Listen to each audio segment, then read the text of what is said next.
حاجه كده خطر خطر خطر. ده عظم بيطلع منه بسهوله ازاي من كتر ما هو دايب. انا بحبها كده قوي. العظيم يا جماعه حلوه حلاوه مش طبيعيه.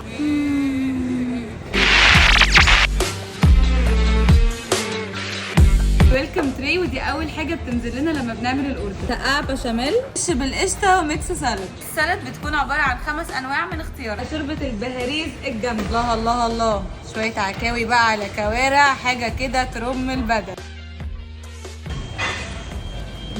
العيش اللي لسه خارج من الفرن مولع. نفتح بقى مع بعض الطرب،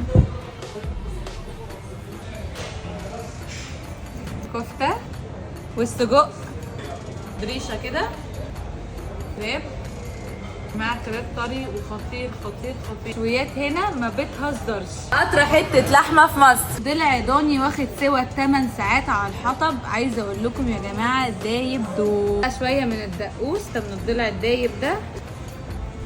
لا ده في حته ثانيه خالص. نعمل بقى الستيك بالزبده. احنا برضو جامدين يعني. لا ده انا تسلم ايديا بقى بجد والله. كل البهاريز فيها لسه اهي.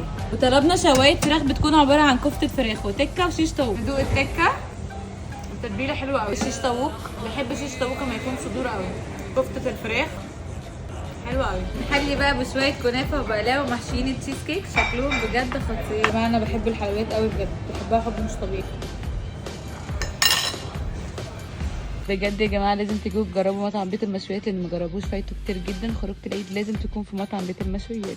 يلا باي باي.